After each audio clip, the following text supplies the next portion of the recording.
What about the pilot that used to throw fish down the aisle? Yeah. I got rid of It says Davy, Florida. Oh, nuts and bolts. He used to open the cockpit door on a DC-6 and throw the nuts and bolts down the aisle. See, when I first started in the 60s, we had pilots from World War II. It's a whole different Davy, thing. Florida is where they They took care of their crew. They knew how to fly a plane. I told you, my first flight was on a DC-6, December 6, 1966. Wow. And the engine caught on fire. It's not. I did not know that. At night. Oh, I told you that. Engine caught on fire? Yeah, it was night, and I could still see the flames. I go up to the cockpit, and these guys, they're from the Second World War. They're like, forget about it. They didn't say forget about it, but I mean, don't worry, it's all, you know. And they just feathered the engine, put the fire out. My son... I thought she remembered the other night who it was. Who, what? The distributor he used for cabinets. Oh, yeah. Designer's choice. So how did they put the flame out from the cockpit? They feather it. They feather the engine. They know how to do that. Oh, okay. That's what it's called. But anyway, Can they turn the fuel off too, so it's not feeding the fire? Don't ask me. I'm not a pilot. All they did is they put it out. It was no big thing. I remember my son said that these planes that came back from World War II, the tails were shot up, the wings, and these guys landed these planes with no propellers, and you know, this is nothing. And you know, the thing is, I was young and 21 and didn't give a rip. And isn't that sad? No, it's wonderful. I was flying with men that fought in the Second World War. I didn't appreciate how brave they were. Right. I wouldn't have asked them, but I mean, they were so very brave. You know what I'm saying? Yeah, they survived. I mean, imagine. I can email it to her. I can't. You know? But I was young and... Be a good idea. You know, when you're young, you're all into yourself. Oh, yeah. Would you stop taping me? I mean, I don't want to... Patty. He can So use what else in heaven do you think is going to be there? I think we're going to be able to go to all the concerts of every famous... Any concert you want, be like on demand. And we'll go to all the comedians, right? Yeah, that's good. The nice ones, not the nasty ones. No, and all your relatives and friends that you miss. Right, and all the animals we've had. Oh yeah, right. I never thought about that. That's cool. Oh yeah, I think there's animals. You've given I'm sure there are animals. I mean, why? You know, really? Noah took them up there on the ark. Because you know what? God is so great that He has given us so many things to make life down here better. He knows how it sucks because Satan took over the earth. So He's given us all these wonderful things, right? Mm-hmm. He's given us sunshines and flowers. Today was a beautiful day from God. And crab cakes and chocolate. Oh, chocolate. There's gonna be chocolate up there. You're gonna go crazy. I can't wait to go crazy. I know. No. Oh no. You had. Where were you? In Schiller Park, Illinois. We had a basement apartment. And they had those bricks that you could see through. What are those called? You know, it's clear, but they're...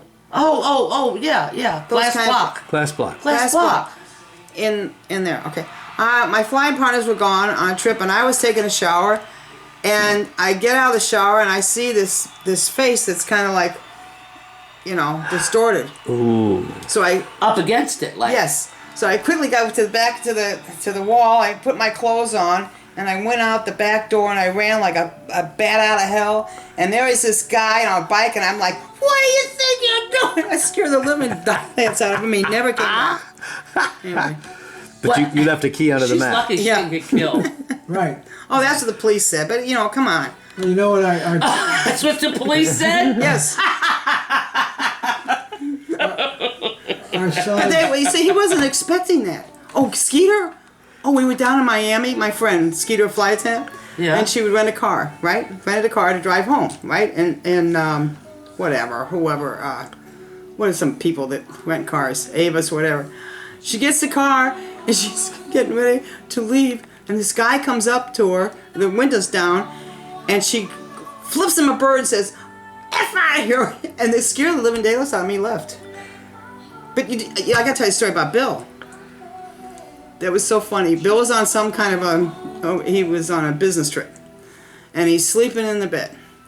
And one thing that bothers Bill is light. And all of a sudden, he sees light in the room. And he sees this guy's open the door.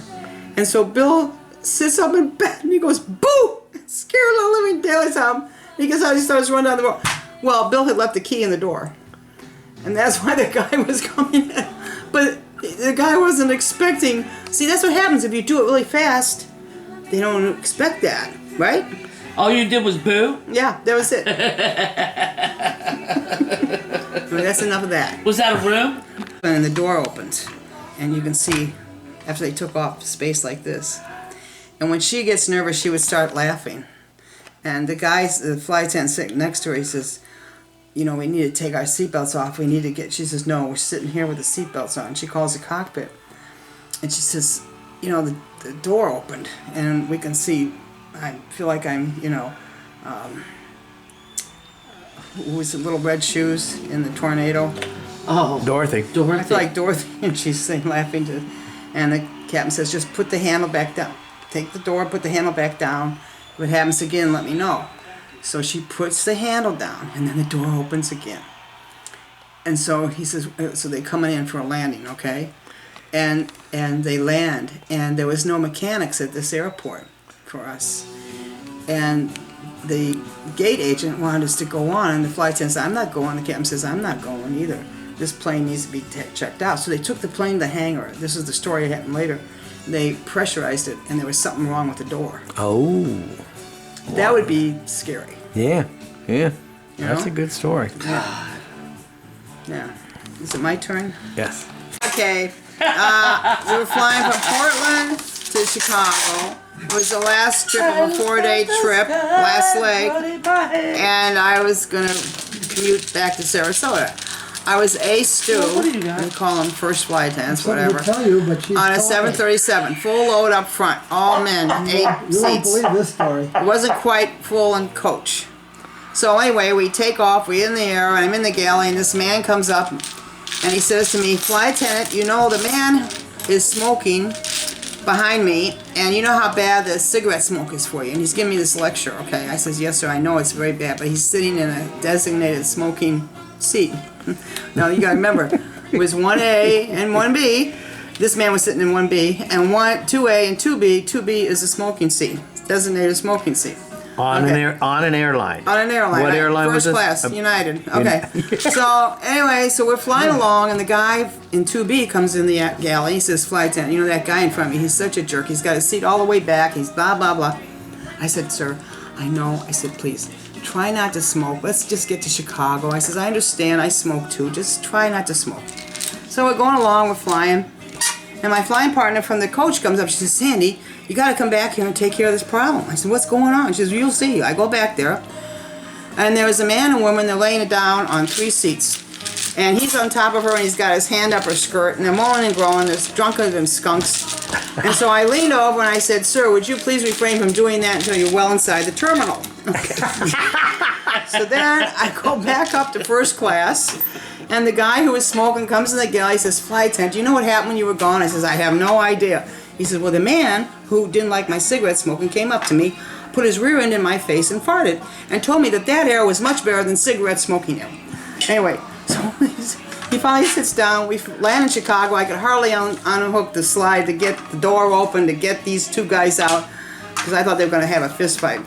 And then here comes from this coach, there's 2 people, and she's got her blouse half off, her skirt's up, and her hair is all messed up, and they're just walking off the plane. Oh my God. Oh, the thrill and the thrill of it all. It's so glamorous. You know now they That's only it. serve 2. Here to dear Mrs. Carter, my husband adores you. Would you be so kind as to give me an autograph? Thank you. And this is flight 369 and some via Miami to Denver. That was Linda Carter. And it says, to Bill, with love, Linda Carter. Wow. Yeah. Wonder Woman, right? Yes, Wonder Woman. Wonder Woman. Yeah. You got that for him? Yeah. Oh my goodness, that's You're great. going to tell him the next part of the story? Was she Yeah. nice What's- about it? Yeah, she was very nice. You really can tell these celebrities how they are on a plane. My story is this. We both joked. Oh, don't tell that. He's got you. He's taping you. Stop it. When they had all these crashes, it was horrible, and they let on some people early on. Well, the people they let on at this place in some city.